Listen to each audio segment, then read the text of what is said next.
Good morning. Welcome to the Eclectic Radical. As always, I'm Chris Richards, the Eclectic Radical. Hopefully, my co-host Renee Johnston will be joining us in a bit. And our guests are here today, both from the great state of West Virginia. Tasha, the co-founder of Project Mayday, and Seth Sturm, the former chair or present chair or future chair, depending on how you want to look at it, however the drama ends up, of the West Virginia Democratic Party Indigenous Caucus. Tasha, tell us a little about Project Mayday. Let's start with an introduction.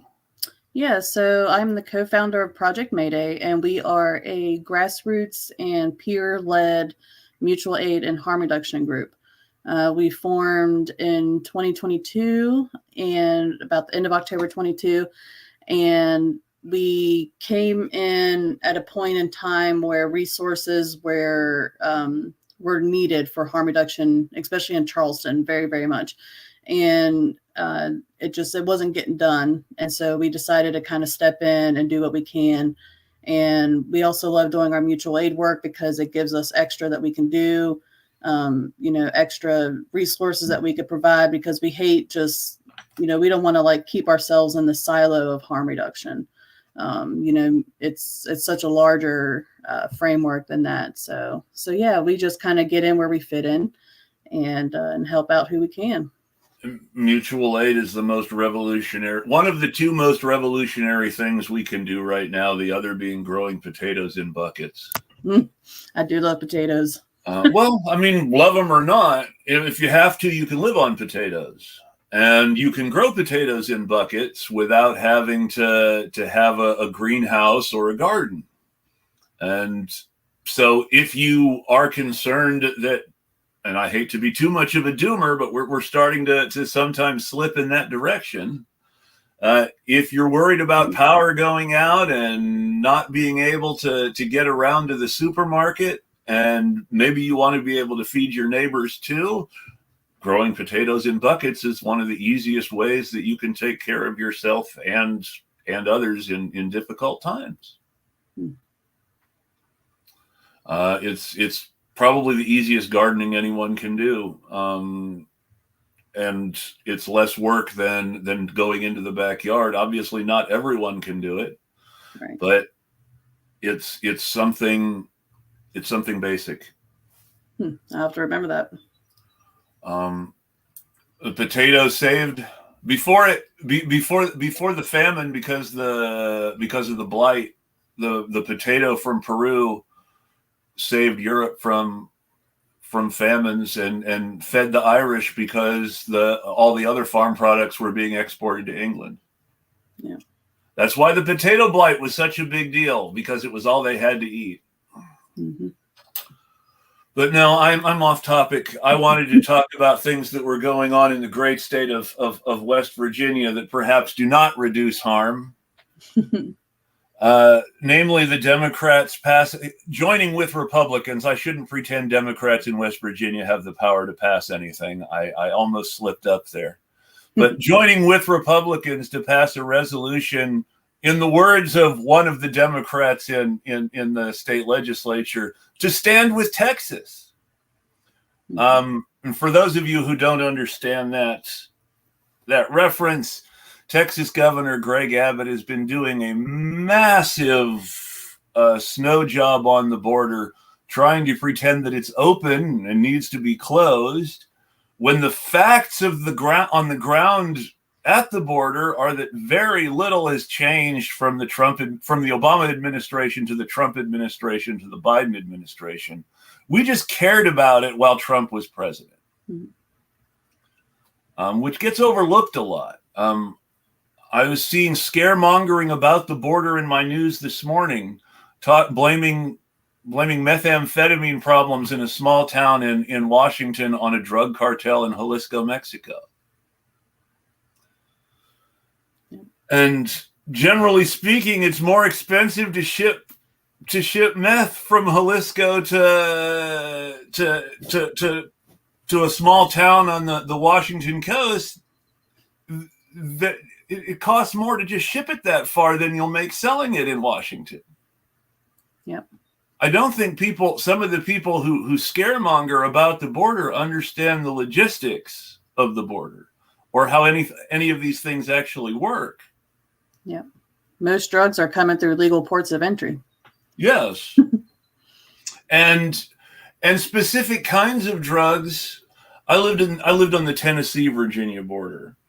There are certain kinds of drugs that come across the border because they're agricultural products that are grown in other countries. The big ones being cocaine and opium. Right. Raw opium gets shipped from China to Mexico, or sometimes grown in Mexico, and gets turned into heroin in Mexico and gets shipped across the border. Raw cocaine is grown in South America and processed in Mexico and shipped across the border. Sure. Yeah. But methamphetamine doesn't come across the border. It comes from the trailer. Methamphetamine and fentanyl are Breaking Bad drugs, not Narcos drugs. In fact, he was cooking meth in Breaking Bad. Have we already forgotten that piece of culture? Right. Yep. Anyone can learn that science. And fentanyl, it's hilarious. When I was taking a plane from Los Angeles Airport to Wichita Airport in Kansas, I was reading. That was back in the day when they put newspapers for the city you were flying into on the plane. That's how old I am. It's scary. Here's Renee. Welcome, Renee. Thank you. Sorry I started us without you. No, you needed to, and I'm sorry to be late. As you know, I'm doing these monthly abolition meetings. And I know. I saw that you won an award. No, it's not an award. I'm gonna present at the National Lawyer. Oh, you're going to present? Yeah, I'm gonna be one of the presenters for a webinar that they're pulling together. Well, that's still pretty cool. Yeah. I'm actually really. I mean, literally, like, this life of like being on live streams and stuff was just not on my life bingo card, and it wasn't really planned, and it wasn't part of anything I had any intention of doing. And so that anyone pays any attention to what I talk about sometimes is a little like mind blowing to me, but I know how you feel, but at the same time, you're a smart person with something to say. So it's good that people want to listen. I appreciate it. So I also have these monthly abolition meetings in New Jersey happening, and the planning committee meets every other week, and we try to keep them short, but we're trying to solidify everything for this month's meeting. So I didn't want to get off until I was sure we were all set. So I apologize for being late. No, I appreciate you making it. I'm always glad to have you, and I totally understand. I just don't have a life. That's a big part of why I'm always able to do this. I have my job and I have this, and that's pretty much it. But we were talking about the political panic over the border in Texas that was supported by the National Democrats, and whom the state legislature of the Democrats in the state legislature of West Virginia basically signed a resolution saying, we stand with Texas, the border needs to be closed. And this was passed by the Republican legislature, of course, but the Democrats rushed on board because they're really trying to show that they're the progressive alternative to Joe Manchin now that they've taken over the state party. At least that's what I understand. Seth or Tasha might know more about that than I do. Well, I'll tell you, one of the first emails, actually, I think it was the first email that Chair Pushkin sent out after being elected. The subject line was, "It's a new day." Now, the fact that he was backed by the founder, owner of A New Day PAC, who also uses money to target members of the executive committee on which she serves. That's a coincidence, I'm sure, but they promised us a new day, but we're sitting here still suffering, still going through the same things we went through under Joe Manchin. Actually, right now, it's worse. The officers, we used to have a number of Black officers within the Democratic Party, and now everybody that's marginalized has pretty much been relegated back to their diversity caucuses or to the affirmative action committee. The overall party structure has gone more right, more white since Mike Pushkin took over than in the times when Joe Manchin and Belinda Biafore were running the party. We've got real problems here. It's just a matter of time before they start really. I mean, people are starting to notice. When I started talking about this, everyone thought Seth is a liar. He's petty. He's this, he's that. They have shown themselves time and time again in the past just year and a half. Give them a few more years, and I think everybody's going to be on board with the fact that we have to have serious reforms. And I'm telling you right now, the thing we've got to do is get the DNC out of red states. They don't believe that we can govern ourselves or turn this ship around. So they're sending in people to co-opt our movements, co-opt our party, and it's really hurting us. And it's hurting our ability to have diverse voices in these spaces where we can actually agree on things that will make meaningful change. We have people coming from a top-down position where there's a handful of people making all the decisions, and we're seeing the result of that. It's not good. Well, I mean, that's the way the Democratic Party works, sadly. I mean, I know that you're trying to fight against it, and I respect it, but I mean, that's sadly the way they do things, and I don't. I am glad that there are people who stick it out and fight, because people need to see what happens to people who stick it out and fight. But it's like we're asking people to make themselves a blood sacrifice to raising consciousness about what the Democratic Party is actually doing by going through this stuff. And I feel guilty sometimes that we get really critical of people sometimes for sticking it out in the Democratic Party. And there are legit criticisms to make of people in positions of power who kowtow to the president because he's the president. But I think it is important to be able to report on how people trying to actually change things in the Democratic Party are treated. But at the same time, it's this sense of guilt that that I feel like people have to go through that so that we can report on it, so that people can understand what's happening. And to make it clear, what we see when the Democrats in West Virginia, some of them didn't vote, but everyone who did vote voted for the resolution supporting Texas. So we're witnessing how their backroom actions, what everyone, you could say it was just personal politics, all of this, but there's this culture breeding within the party that's saying, in order to make, and they classify things. I had somebody tell me, well, you're hurting when real racism comes up, but this is real racism. What we're talking about is real racism here. Mm-hmm. So you're already creating these situations where you're saying some issues are more important than others. We're going to have this. Why is it always people like me who are deciding what real racism is, though? That's what I want to know. People who look like me should not be the ones deciding what the real racism is. That's just an observation I have to break in and make.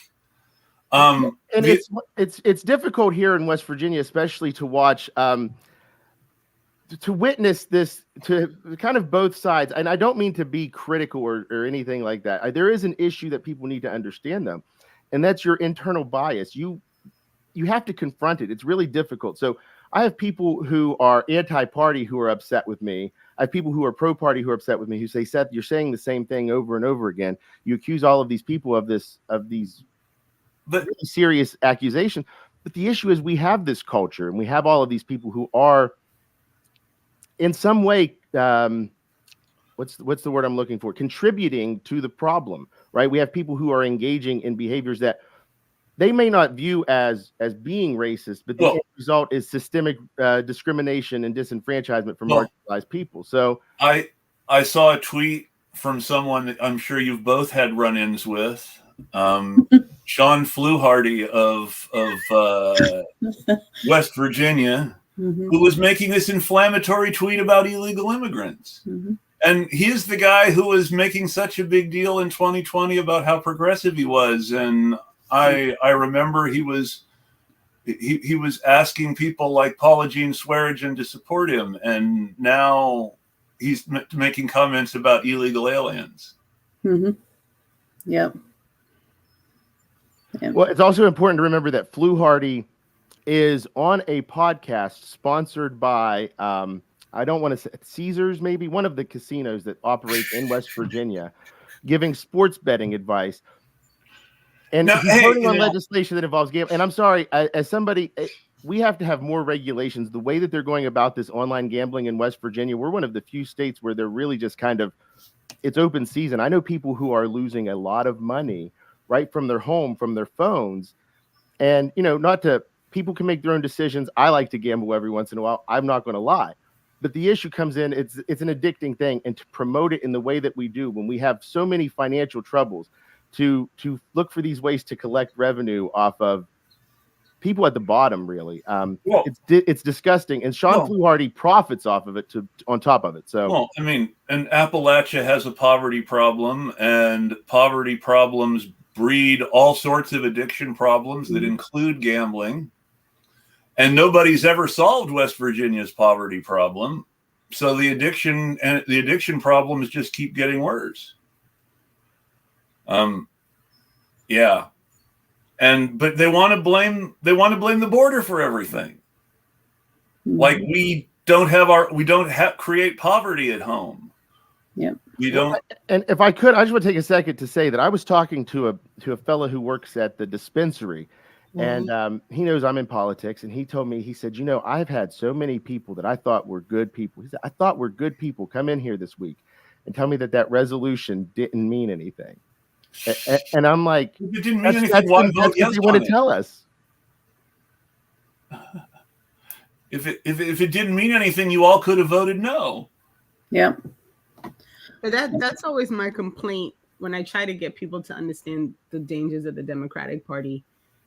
And they go with the hope at the Republicans thing. And I have to remind people that the reason the Republicans are the way they are is because the Democrats allow it, right? So even more pushed into it. Well, that too, but this idea that like the Republicans are so bad, so you have to do everything you can do to stop the Republicans. So you have to remind people that supporting the Democrats doesn't do anything to stop the Republicans. You remember they're completely complicit with all of their bullshit. So it never ends. The story that I've been trying to tell people for a while now is that the reason the Republicans are the way they are is because the Democrats are the way they are.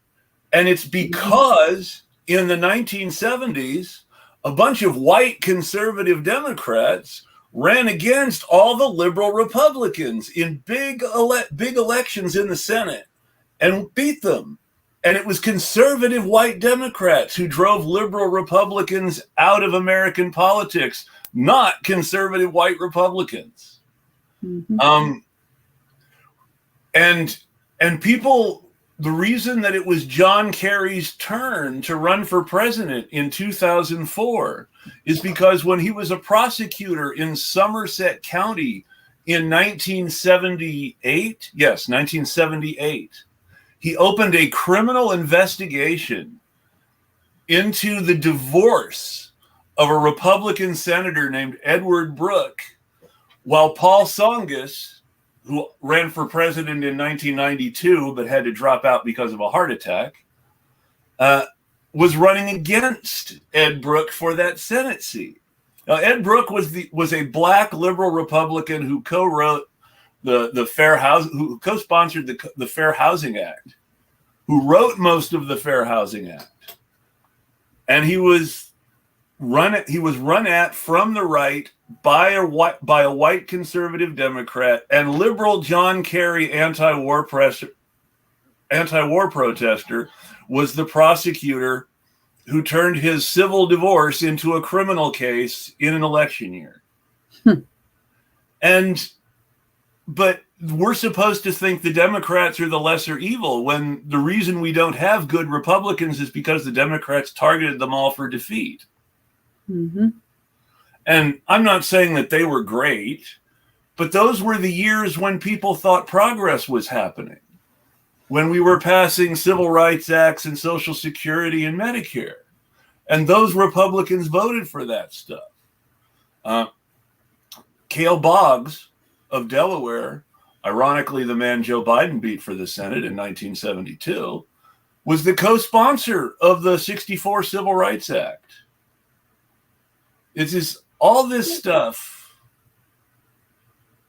is so they tried to beat Jacob Javits in New York with conservative Democrats every year, and when they failed to do it, Democrats in New York supported Big Al D'Amato in his run for Senate.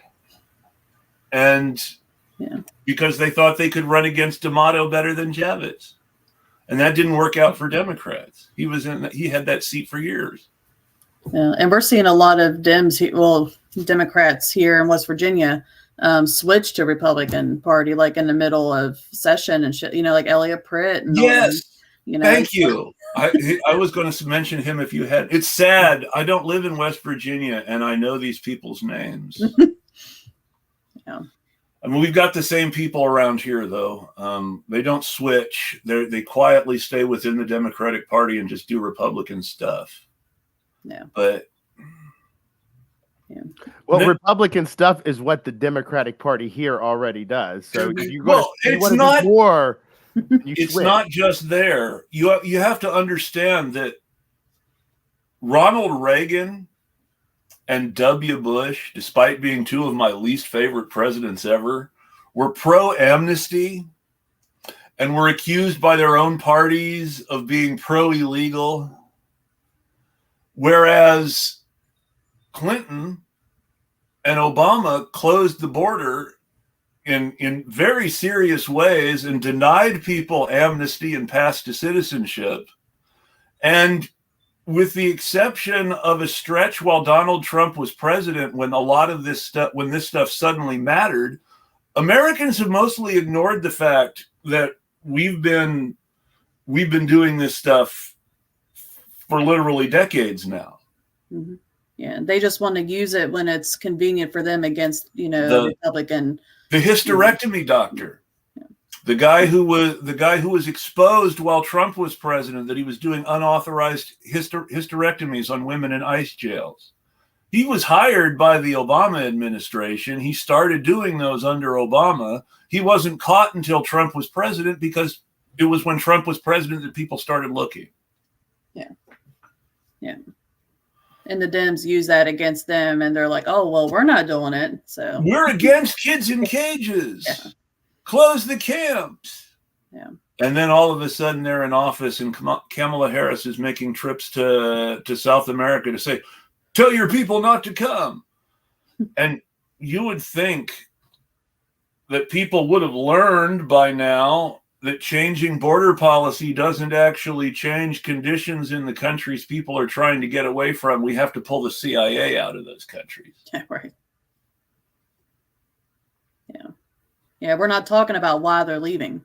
We're not talking about why they're coming here, in mass. And, it's like there's a reason for that, and we don't want to talk about that. And, we just want to blame them for all the problems. And, but some of it, the part that gets to me, the worst part of it, is some of it is just normal. And we don't have an understanding of history to understand how normal it is. Before World War II, and even for a while during the 50s, because it took a while for them to really actually close the border, there was a whole thriving culture of migrant workers who lived from British Columbia to Baja California. I don't know where Canada came from. Sorry, folks. But from British Columbia to Baja California, they lived all over this area. And they would all go down to Baja for the very beginning of the year, and they would all come up back to the furthest north farming town in British Columbia, wherever that is, over the course of the year. And they would do this every year. And they would work the whole way up on farms, bringing the harvest in. They were black people, white people, Mexican people, Chinese people. And they lived all over this path. They were a big community of migrant farm workers. And, a migrant population like that is difficult to control because you can't easily police them. They don't have traditional addresses. So when they closed the border to make that sort of migration go away, but all of those people whose life was changed still had to do something. People on the U.S. side of the border had other things found for them by the booming early Cold War economy, and people and other, or they were criminalized and locked up. And so now all of a sudden it's a illegal immigration problem when it used to be just the normal way people got their harvests in. And that culture didn't change overnight. It was changed by the decision to close the border and end that lifestyle and culture for people. But if you want to talk, capitalist economists talk about creative destruction, but there was no creation in that destruction. That culture was destroyed, but there was nothing creative done. It just, now all of a sudden human trafficking for agricultural laborers is big business. And I just have to bring this up because there's going to be another, there's a web safety bill being talked about in Congress that is supposed to, among other things, fight trafficking. And I just want to tell you that the biggest market for human trafficking is still agricultural labor and meatpacking folks, not sex work or anything else. Tyson Chicken is going to deport their work staff again the next time they win a labor rights lawsuit. And that's really what it is it's a policy that lets them control their workers in a way they couldn't control their workers when the border was there.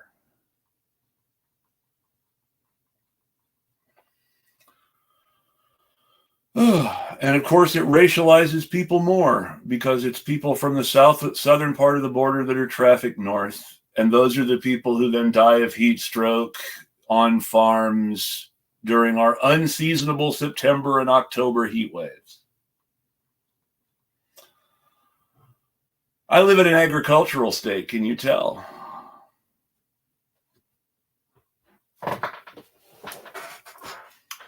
I'm done with my little rant there for a moment. If anyone else has anything else to say, I think we've been keeping Tasha a little quiet. So if she wants to speak up, we should let her.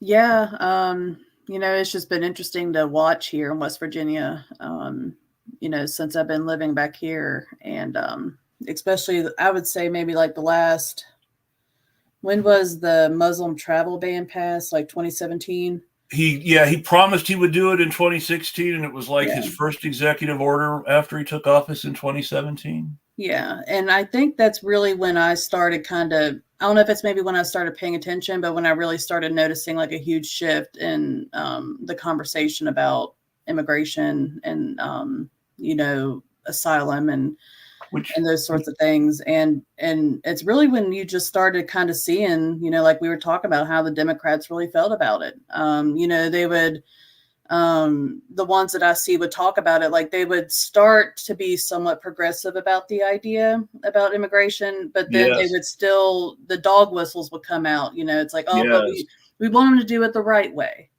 Well, and what happened? What happened to Julian Castro? And we should decriminalize all border crossings because I liked that. That was good. Mm-hmm. We should be hearing that. Yeah. Yeah. And then, when it comes to certain groups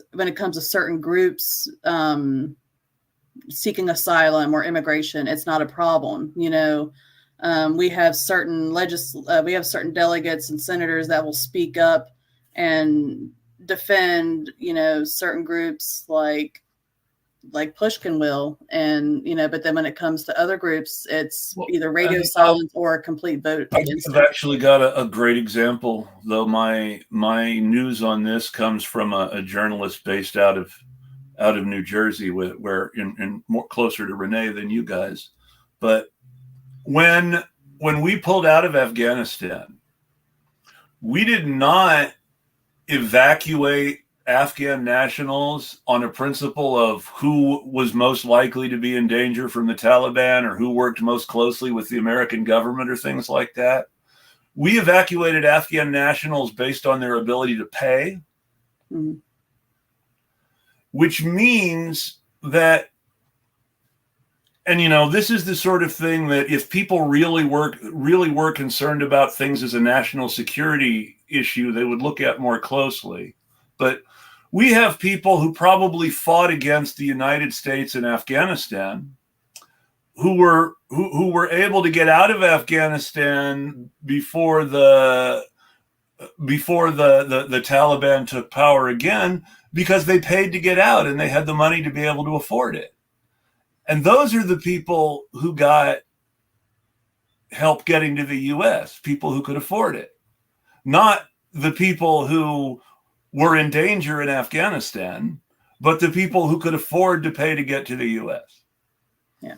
Now, we shouldn't have been in Afghanistan in the first place, but we can't even be loyal to our own imperial lackeys. We have to, you know, let escape from the failed American adventure be auctioned off to the highest bidder instead.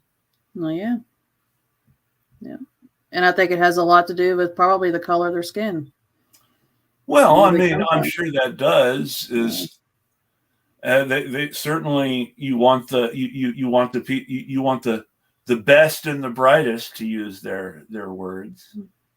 Obviously, there's always more talk of merit when we're talking about people who aren't white. Merit-based matters more when we're talking about people who aren't white.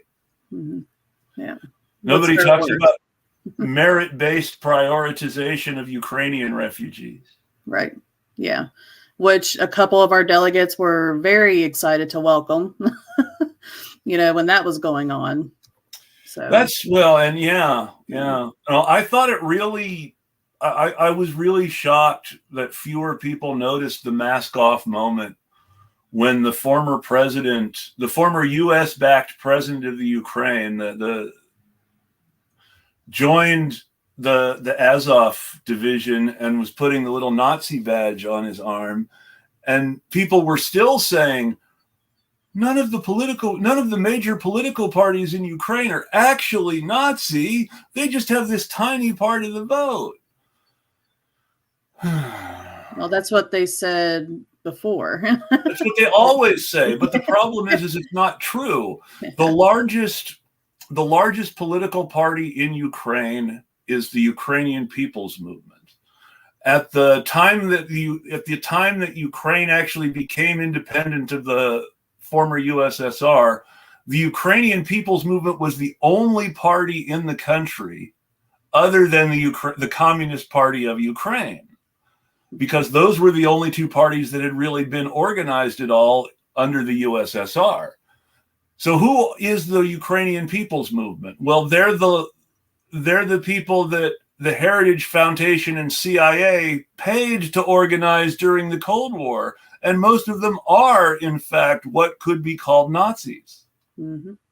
And the fact that they don't advocate the same things as the quote-unquote Nazi parties openly doesn't change the fact that they're the party that rehabilitated all the Nazis and tore down all the monuments to the Red Army in the Ukraine and put up monuments to Bandera instead. And we miss these things. We don't pay enough attention to who our friends are overseas, the same way we don't pay enough attention to what we're actually doing in this country. We had somebody, and it was somebody able-bodied, in the same way that it's always someone who looks like me who talks about real racism. We had somebody yesterday talking about what the real ableism was, saying that real ableism is letting disabled people get lazy and fat. And the worst part of it is this is somebody who a lot of people really respected and thought would never say something like that. It was just, wow. Yeah. But, and I hate to go to the Twitter discourse, but I mean, it's always, the real racism is always someone who looks like me. The real ableism is always someone who isn't confined to their home. Yeah. For folks who want me to call someone out, it was Black Red Guard, but I mean, it doesn't really, it doesn't really matter. It was a bad discourse all around. He was not the only person doing it. Lots of people who I used to have more respect for were joining in the wrong side of it. And it ended up with actual fascists trolling disabled people in the mentions of the good socialists who should have known better. Damn. Honestly, that's bad allies. Well, I hate the word ally. I hate the word ally because everybody who calls themselves an ally, I know you've all seen this.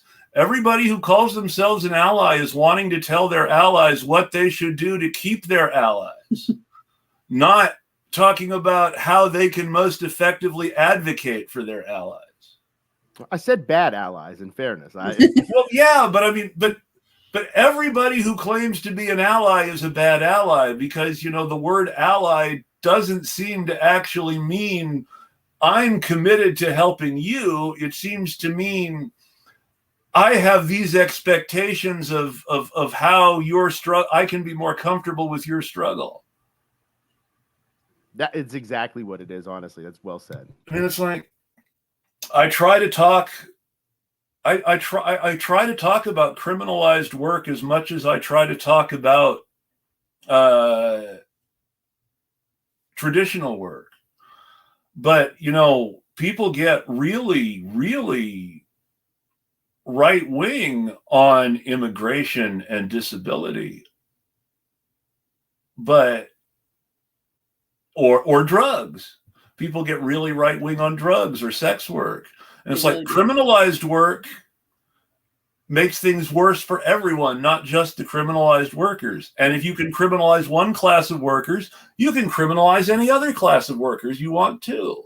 Yeah. When it comes to people who use drugs and drug use, the Dems are very, very conservative.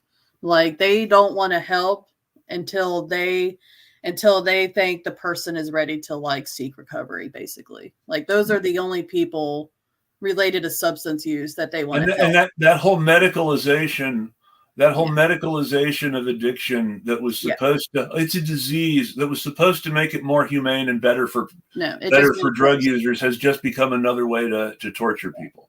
Yeah. And they're not willing to change their language. They're not willing to even have discourse, have any kind of conversation about it. And I've tried to engage them multiple times, and they vote against the interest of people who use drugs. Like, even Hornbuckle introduced a bill to make it a misdemeanor to allow a drug crime happen on your property, like knowingly allow it, so like if you let a drug sale go on, happen on your property, like you could be. This is the crack house law from New York and Los Angeles in the 80s come to West Virginia. Yeah. Yeah. And the crack house law was just deliberately passed so they could punish black homeowners if something happened on their property. Yeah. The actual business model of drug dealing has never been exactly what the media tells us that it is. Right. I have to say, I'm still really disappointed, having grown up in the DARE program, how no one ever offered me free drugs. Same. I had to pay for all mine. I had to pay for all of mine. Well, I was a terribly good kid and didn't actually do anything until I was an adult because DARE somehow worked on me. But that's a whole nother argument. But no, yeah, nobody ever offered me free drugs. Yeah. Unless it's for something in return. So. But on the other hand, there are other falsehoods about the drug business that it's good to understand. ODs don't happen for the most part because some asshole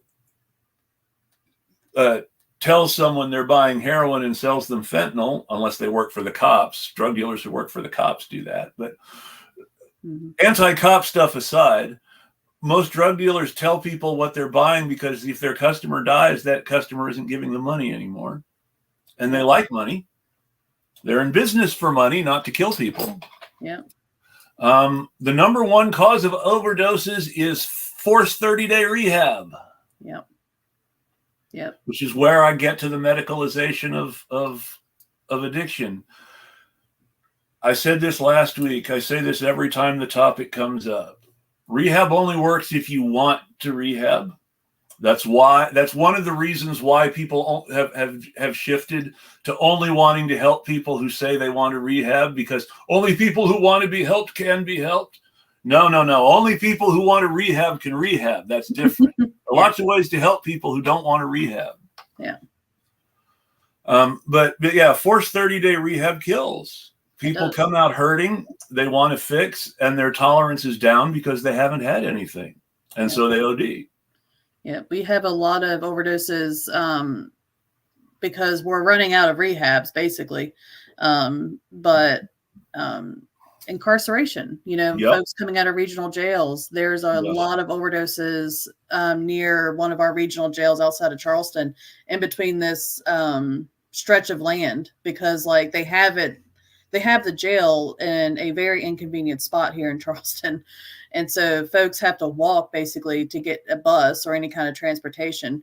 And from what I've heard from the QRT, like there are a lot of overdoses in that stretch of land, just from people being recently released from incarceration. And, same thing with forced rehab, their tolerance is down.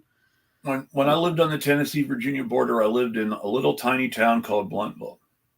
But even though it was a little tiny town, it was the county seat of Sullivan County. Now, Sullivan County's biggest city is called Kingsport, and Kingsport is pretty much a company town for a company called Eastman Chemical, who are originally the people who made the film for Kodak.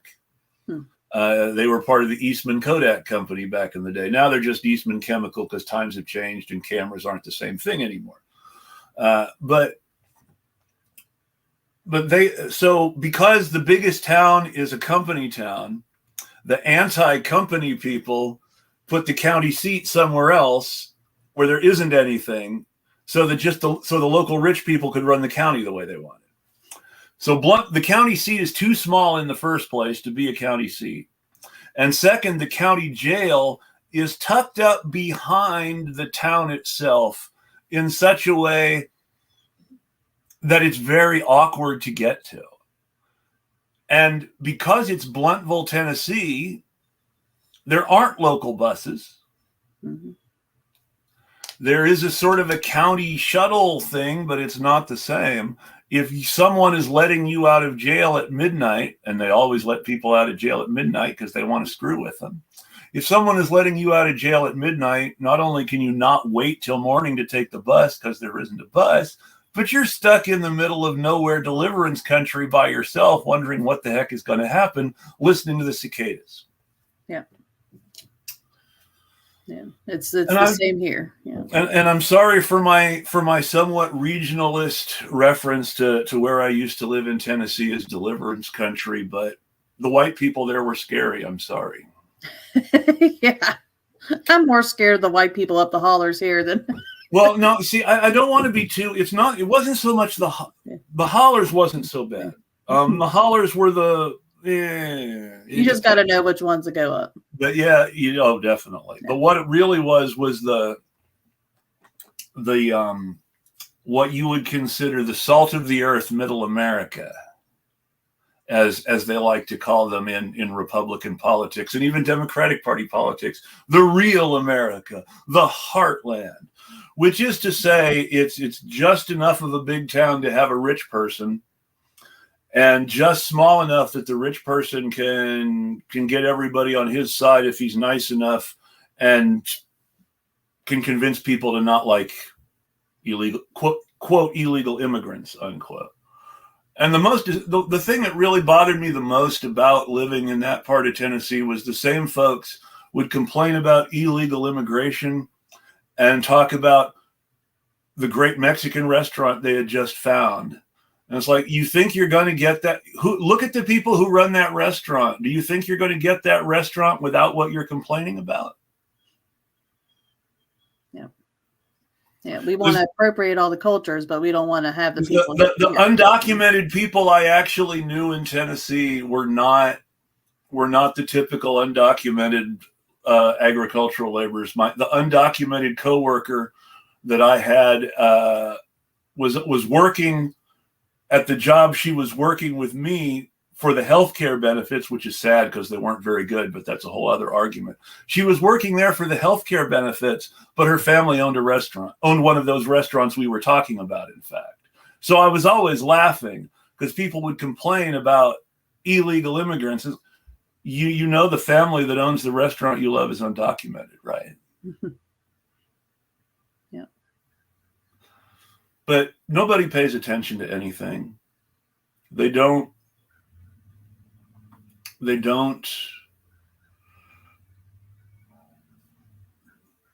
I'm getting off now, but people don't want to look underneath their presuppositions. Well, can I jump in with something to relate to what you're saying? Is there's the entire idea that people can't see the personal impact necessarily of their big ideas. They separate these things entirely. They don't think about the family they know and they like. They think about all the people that they've been told to fear, the drug dealers, the whatever it is, the cartels that they're fear mongering with. That's who they're supposed to be afraid of. That's what this is really about. And then when they see these other impacts, I mean, at best they're going to view it as collateral damage, or they may, but it's not something that they actively think about. There is this cognitive dissonance in so many people. It's so much so that when people talk, when you hear the news reporting that the Republican judges are considering overturning Loving v. Virginia, and it's like, doesn't Clarence Thomas remember his wife is white? I mean, he seems like he's asking for trouble by considering that. Yeah. But I guess he feels like he doesn't need constitutional protection. No. Well, he also just thinks he can do whatever he wants. But the ironic fact, though, is and I said this the other day when Christina Khalil was on the show, but Clarence Thomas's Harlan Crow scandal is just the same as Bob Menendez's first corruption trial, when his defense was, well, he's my friend. It's normal for us to go on vacation together. We're friends. Right. But it's so funny when you, Seth, what you just said about people looking at like these broad scheme fair tactics and not really pulling it in. And then on the other side, thinking about people who simultaneously can say like, well, the last time I called the police, everything was fine and they were really nice to me, and not have any concept at all of like the broader scheme of policing, right? Like it works in both directions. And it's such an interesting, like when you really look at how people are completely at times incapable of recognizing when you're that rare, like the individual effect of something and the broader scheme effect. Somebody's that rare one person in a million whose life the police actually saved, and they say, a cop saved my life once. And like, how many people in your hometown have been killed by cops? Does it even out? And even just the other day, I was so mad. I'm a big fan of nerdy comic book stuff, and I really like superhero stuff. I admit it. And I really loved the Green Arrow, and I really loved the CW Arrow show, but it makes me so mad because the story arc of the actual Green Arrow in the comic books is he's a rich guy who becomes a really angry anarchist because he's completely alienated by other rich people as he gets to know them and interact with them in everyday life. And so he becomes an angry anarchist who's actually happy after he loses his billions and goes bankrupt. He's happier poor than rich. But on the show, he goes from his story arc is the opposite. He starts out as an angry anarchist hunting billionaires, and he ends up working for the cops by the end of the show's story arc. And it just goes to show how our culture corrupts even the best things. Because just today I'm watching an episode, and Oliver Queen is giving a commencement address at a police academy graduation, and he says, It's one of the most dangerous No. The most dangerous job on your city's payroll is garbage collection. More garbage collectors die heroically keeping your city clean than cops die heroically preventing crime. I'm sorry. And if you don't understand that your garbage collector is a bigger hero than your cop, you're not paying attention to your city. It's like the number of garbage collectors who die on the job would shock you. It's like one in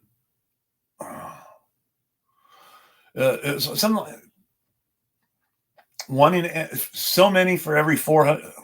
You compare the straight up one in you compare the straight up numbers between cops and garbage collectors, and there's no comparison.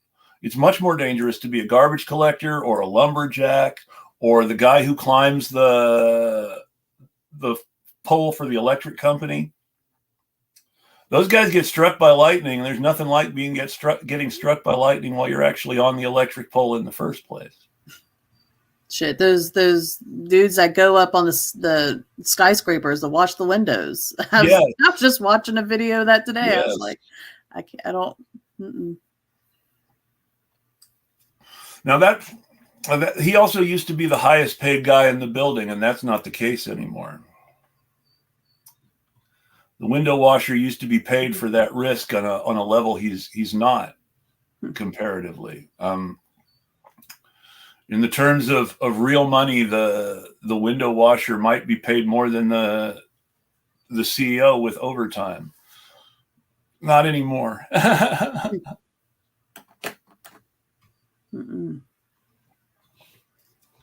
Of course, those were the days when Mitt Romney's father was only making 10 times what the guy on the assembly line was working, as opposed to 5,000 times. I'm getting off topic again, but it all ties together because a lot of this is, like I said, a lot of this stuff about the border is about work or crime or drugs. Well, let me pull something in to kind of go down the rabbit hole you went down. You talked about how these television shows present this certain narrative. Yes. We know that there are people from the government who team up to work with producers in Hollywood on shows to make sure we'll help you, give you information about how things really work. You help us by making sure you don't put out things that are negative. There's this whole people don't think that there's this collusion, or they'll think that you're crazy if they're not aware of this collusion, but it's there. It's the same type of situation in West Virginia or someplace else where you're talking about these issues where these people are making backroom deals behind the scenes, and it's not a good situation. I'm glad you mentioned that. The Los Angeles Police Department has what they quietly call the communications office. The communications office is their propaganda mill, but it doesn't put a bunch of stuff out in the media, make it pro-cop press releases. It doesn't put cops on TV to talk to them, to talk to reporters. No. The communications office is the part of the LAPD that liaises directly with Hollywood. It used to be called the Media Relations Office when they did things like write speeches for mayors and talk to reporters. And that's where Gene Roddenberry worked when he got his first job as a TV writer, because he was the technical consultant. This is the job. Every technical consultant on any cop show that was filmed in Hollywood had an LAPD technical consultant, and they were a member of that media relations office. Gene Roddenberry, who created Star Trek, was the technical consultant on a show called Mr. District Attorney. That was his start in writing for television. He sold a script to the Mr. District Attorney people, and his in was that he was the technical consultant on the show, and they liked his writing, and it turned into a career in TV writing. But what's hilarious about it is that the pilot he tried to sell before Star Trek was called Police Story, and was straight up propaganda. It would have been an anthology show about the LAPD with a different cop as hero every week. The fun part is that pilot later sold, rewritten by Joseph Wambaugh, who's another celebrity cop. And you look at the relationship that the LAPD, just as this one police department in one city, has had with the national perception of policing, because the biggest project of that office, of course, was their cooperation with Jack Webb and Dragnet and Adam 12, which are the most dishonest and frightening propaganda shows ever made, that would absolutely terrify people about everything from LSD to the poor cop who feels bad profiling you. And there's literally an episode of Dragnet where the purpose is convincing this angry young black guy that racial profiling is good and makes him safer. And the idea that black people are safer because in Los Angeles because of the LAPD is very counterfactual.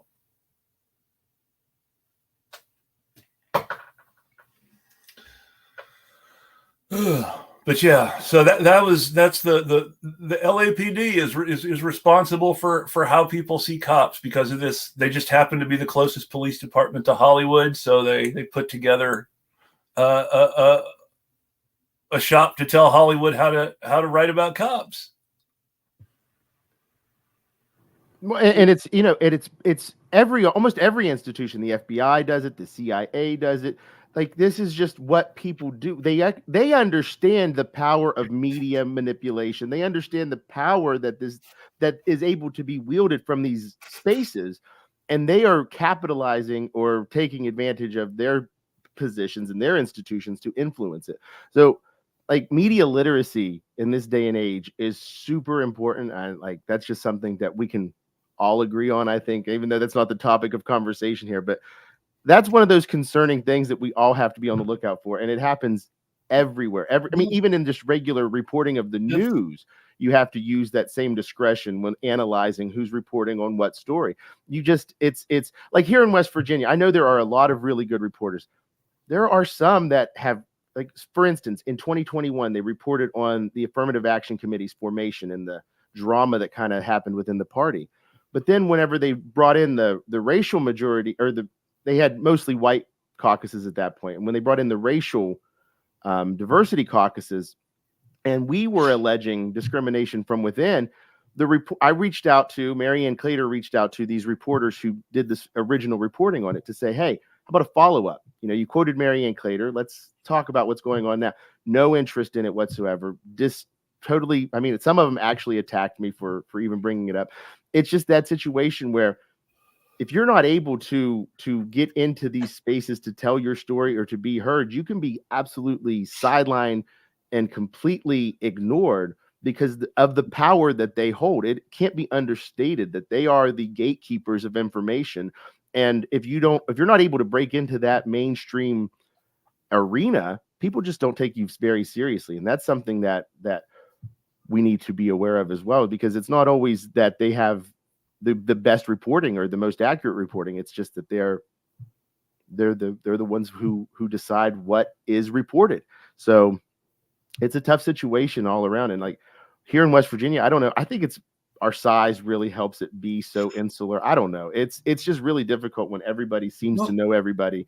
Also, and there's been the culture of political reporting has changed. It's gone from, it used to be that everybody in political reporting, even before Tim Russert and his awful gotcha questions that didn't actually mean anything, but even before Tim Russert turned gotcha questions into something almost meaningless, everybody wanted to be the person who asked a politician a tough question. Barbara Walters' reputation was for being a mean interview. And people bragged about getting through Barbara Walters' interviews because her reputation was that she was mean to people. And can you imagine anybody with a reputation for being mean to the people they interview getting any success in the media today, because it's so much about access that reporters will tip off politicians about what people are saying about them instead of writing about it themselves. We've gone just so far out of the scope of like actually giving information to people when you look at what is presented as like news and, and information. I'm going to put like, on. It's mind blowing sometimes. Like when I catch hold of even headlines, and I think to myself, like, you all really wrote this headline like this. I'm going to this was a good idea. Like this was the mind grab that you wanted to give to completely confuse the fuck out of your audience, who's trying to, even if they're going to the worst source possible, trying at least to get some information. Like you have this bewildering combination of words that makes no sense, stories that are not properly vetted. Like it's the journalistic integrity in mainstream media is so down the fucking drain. It's exhausting. And it's exhausting constantly reminding people, like, you're like watching this news network and you think this is a source of information, and you're like for this network and against this network, and they're both owned by the same people and like reporting the same news just from a different angle, and completely put in place to confuse the shit out of you and obstruct truth and make sure that you can't actually get access to anything to make a reasonable conversation about like the reality of situations. It's bizarre. It's creating a spectacle and making people watch it and making it difficult for you to look away, and then telling you what that spectacle means and making it all one ongoing process where you are always given something to look at and then told what it means. Two books that I think people should read if they get a chance and feel like reading. I don't ever want to tell people what to do, but I want to give people some background on what I'm talking about if they want to know more. The Society of the Spectacle and Comments on the Society of the Spectacle, both by Guy Debord. The Society of the Spectacle was written in the late 60s and is primarily about Cold War politics, where Comments on the Society of the Spectacle was written later and has a lot of commentary on our media system, something closer to our media system now in the 24-hour news cycle, and the way liberal democracy uses spectacle and media to confuse us in ways that we associate with more dangerous dictatorships. And I hate to throw around books by white people, but in this case, it really is very useful for understanding how our media works. They're giving you something to look at. They're telling you what it means, and they're bombarding you with this series of images and explanations for the images. And this is distracting you from doing anything meaningful yourself to actually take back any of the power being taken away from you. And it's through the means. People talk about bread and circuses all the time in a very aphoristic sense without really thinking about it. But the politics itself is the circus. The media explanation of the politics is the surface. The media explanation of the politics. It's all part of the spectacle. It's all designed to explain to you what you should think and feel about things. Yeah.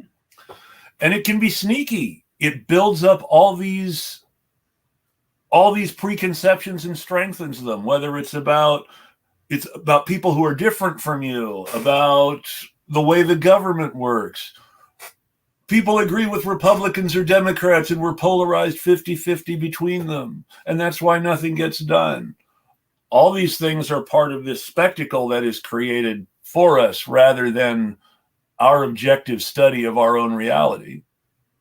Yeah, and that's going on with the border right now. Yes. You know, they make it look like it's this like Sodom and Gomorrah type place, and you know, and so you get these like rogue militias going down there like, oh, we're going to protect our borders, and you know, we're going to protect America, and they get down there and there's nothing happening. Like nothing. They're like, what the fuck? They're like, you know, it's like whatever they thought I was going to be able to ride a horse and whip Haitians like the Border Patrol guy a few years ago. Yeah. So it's, you know, no, that's actually that's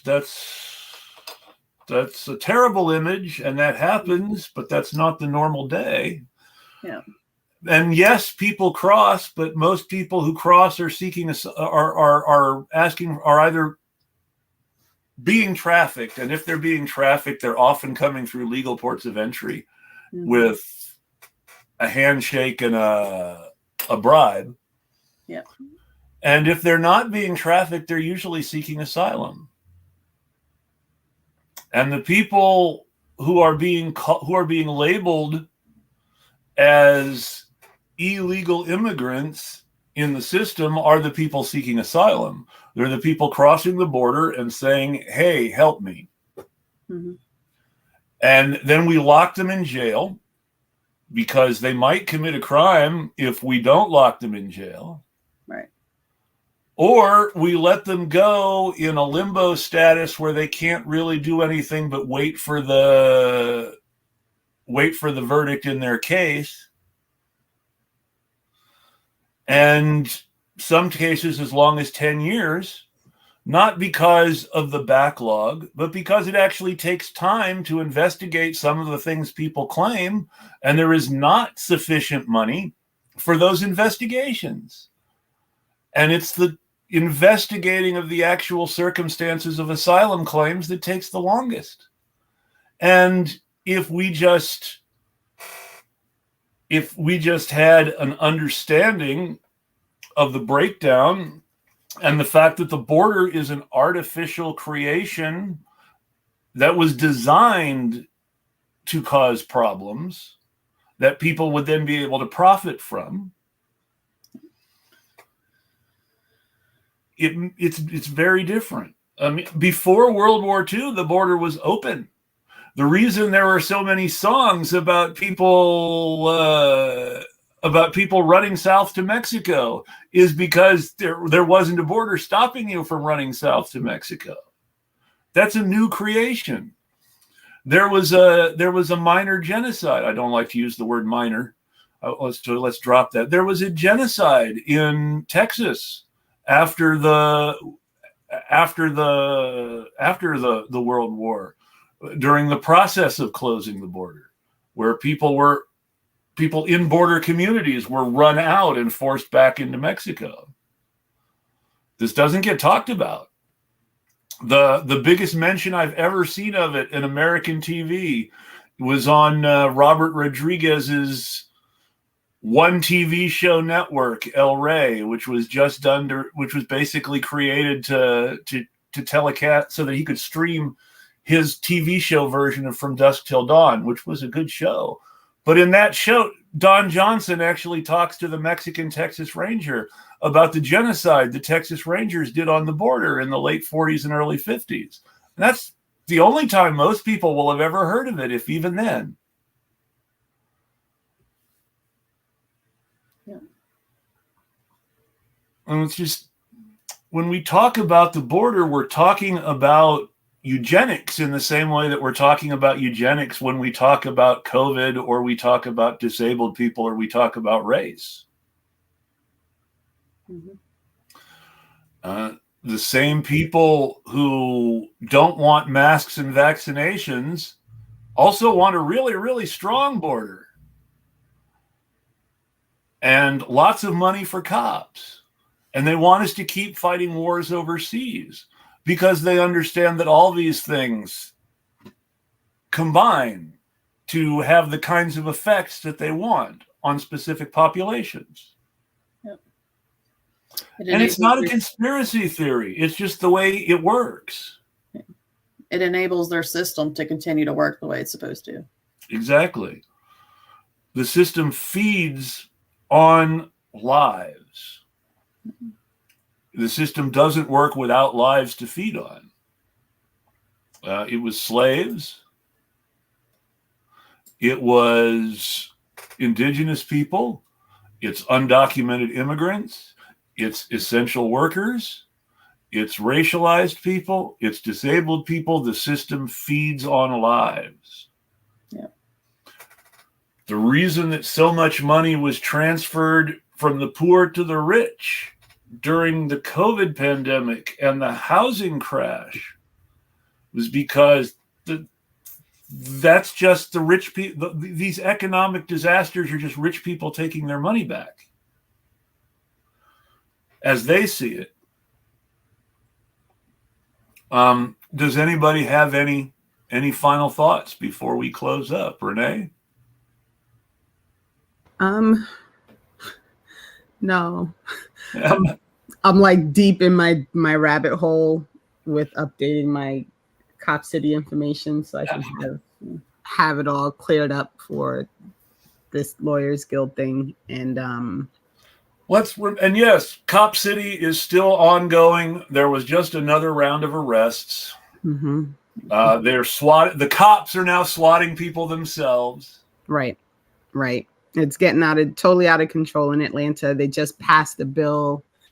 They're going to stop allowing bail bonds in Georgia. Yeah, they're going to criminalize any organization that pays bail for more than 3 people a year. Yep. So and so my abolition group, we have like it's a year-long program that we've decided we're going to do. So this is going to be ongoing for the year out in New Jersey. And the next thing that we're going to do actually at the end of this month is Cop City. So it actually worked out great that I got this call when I did. And as I'm updating my spreadsheet that started out with it had like 47 cities on it, and a few of them had already been built, but the majority of them, even if it was a thought before 2020, it started to really crystallize after 2020. So I know that part of what's happening is the state response to knowing that there's a possibility that regular people are going to like join together and rise up and do something they don't want us to do. And so as I'm now going through and updating to make sure that because in some cities the residents were like, fuck no, like we're not paying for this. And so it's not, it's not in the budget for right now. In Hawaii, the residents said, fuck no, we're not paying for this. And somehow $50 million still ended up in the state budget to pay for it. Well, so in Atlanta, people voted against it and they said, oh, we're going to take back that proclamation. But what I'm finding scarily is there's more of them than I originally found. I think my list is at 60 now, I think, if I remember correctly. And it's grown, as I'm searching, now I'm finding there's one kind of in the works in this part of Portland's had one since 2014, I think. Right. And what I'm seeing a lot of is our police station is really old and small and we need to have the ability to train. And I'm like, okay, so train to do what? Right. Because we all want to know. Train to do what? What are you training for? Right. Training doesn't work. Increasing the police force doesn't work. The numbers for police killings have just steadily grown. 2003 was the worst year ever for police murder. 2023 was the worst year ever for police murders. 224 in its first month is already shaping up to be worse than 2023. It's already close to 100 people, and it's mid-February. So it's just, I wish I was a person who didn't have this intense desire to have information, because it's just not fun. But we're gonna push forward, and I'm gonna do all I can to solidify. But the number, the cost and the size of these facilities that are being put up all around the country, it's staggering. I mean, when you consider houselessness, debt, income, like what people are getting paid to do what is quote unquote like necessary work, the status of education, like all of these things where, you know, $130 million could actually like do something useful. But instead in Massachusetts, they're tearing down this old school and building a police training facility. Like I'm like floored at what I'm finding. It's disappointing to say the least, not surprising, but it's staggering. And what's more staggering is people just don't know. They have no idea. I get more notes than ever. Like, wait a minute, can you tell me if there's something happening in my state? And you know, almost always the answer is yes. So it's really I'm a little not happy in this rabbit hole. I feel like I have to kind of push through and get all the information done.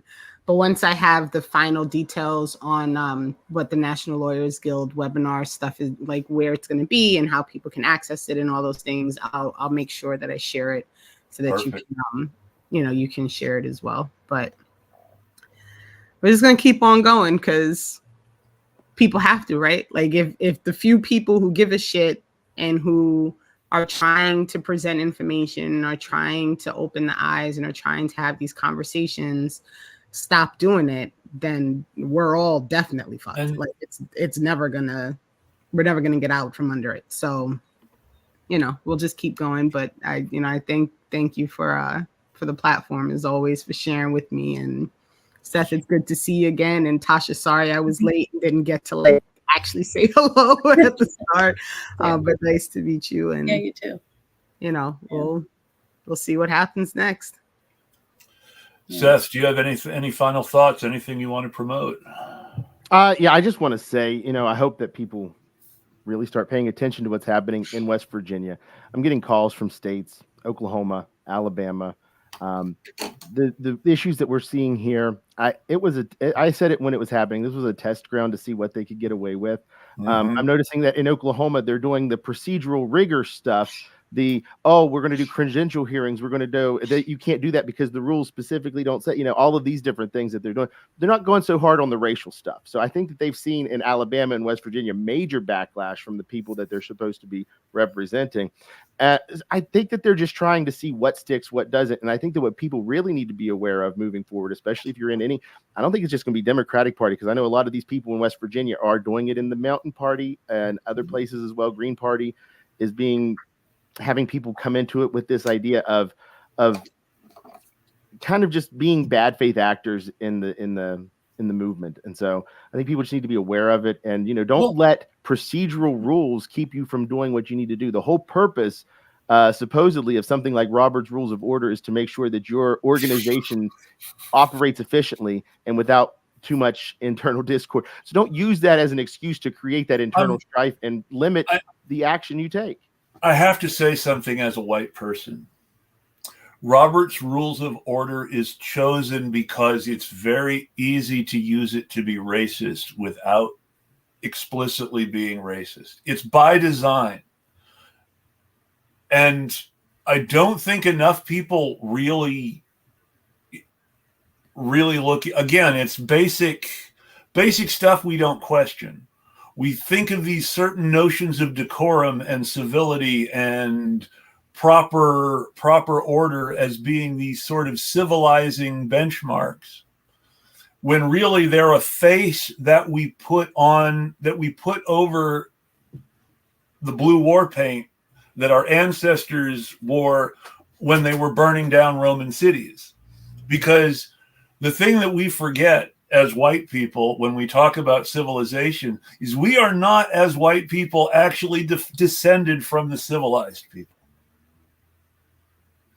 We as white people are descended from the people who destroyed the civilizations of the classical world and then sort of bastardized all that and said, this is our culture. And even the classical world stole it from other places. The ancient Romans culturally appropriated the ancient Greeks. Greek culture was taken in little pieces from Egypt and Babylon and Persia and combined to become Greek culture. And so there is no prototype. This whole idea of the Europeans being the civilized ones, it's just borne out, and it's just contrary to history and facts again. And you see it in colonization and genocide and war. And so I just get tired of this whole Western civilization spiel and these people are savages spiel. The white people are the savages. It's been proven. Listen, you're not going to get an argument from me. One last thing that I do want to promote. Marianne Clater for state auditor in West Virginia. Right now, I think probably will be the only, no, that's not true. I'm going to take that back. But she is definitely the best Democrat running for statewide office, in my opinion. I will say that comfortably. And I want to let people know, auditthestate.com, we're talking, she has a really revolutionary platform, has really big ideas for what an auditor can be, should be, will be if she's elected. And like, and let's face it, folks, if you really want to elect someone to deal with a whole lot of this bullshit, the auditor is supposed to give them. And honestly, it's one of those positions that it just, you see her standing up to her own party on a regular basis. Do you not think she's going to bring that to the Republicans? There's no loyalty here. There's no evidence that she's ever been co-opted or done anything that's shady. So I think the people of West Virginia, when you're looking at the candidates running, I hope that they see Marianne Clater and really think this is someone that we trust with going forward with our finances and with analyzing all of the data related to our state agencies and to the business that the state operates. If you're in West Virginia and you're into electoral politics, I won't tell you not to. I will always add my usual caveat about anything electoral, which is it's part of that liberal democracy spectacle that I was talking about in the second book. Check it out. But if you're going to if anybody's going to disrupt the system, it's Marianne Clater. That's a promise. That's a fact. So fair enough, Seth. Fair enough. Tasha, any final thoughts or anything to promote?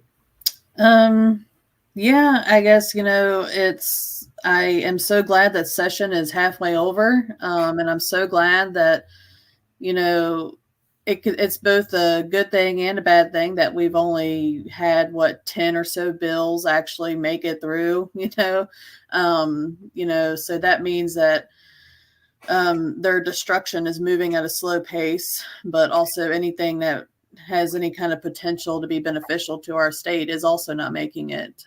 So I'm just hoping that, by calling out both Democrats and the Republicans,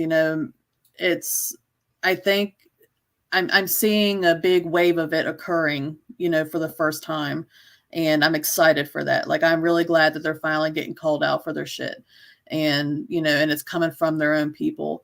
And I think that maybe we can finally get some momentum going and, maybe get some other folks in that are actually going to do the damn thing and not just talk about it.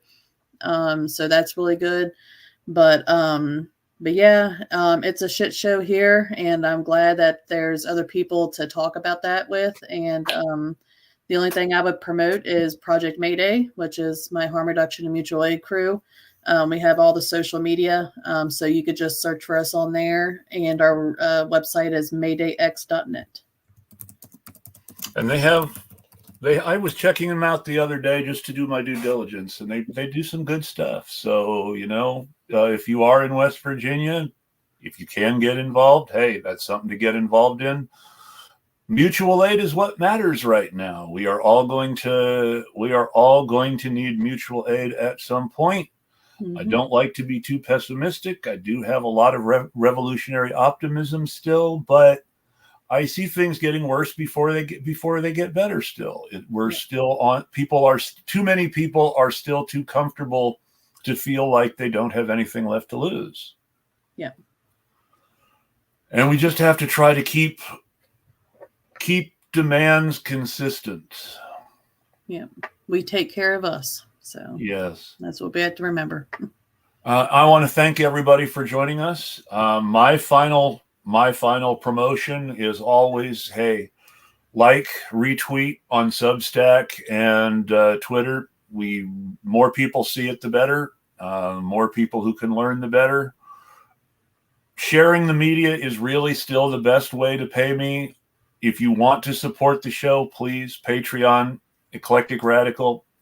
I'm glad to have more patrons. I am trying to build a more active patron community. I have a poll up for anyone who does pay, who hasn't answered the poll yet. That's great. I appreciate that, Renee. Thank you. Please, if you are paying, please interact with the poll. It would really help me. And that's really it. Thanks everyone for joining us. Tasha, Seth, Renee, everybody who's been in the chat. I know Connor and Kitty and Gira have all been in there today, and I want to thank you all. And I think I saw Russ, who I haven't seen for a little while at the beginning of the show. So thanks everybody who could show up. Everybody have a great weekend, and I'll tweet at you. Awesome. Bye, folks.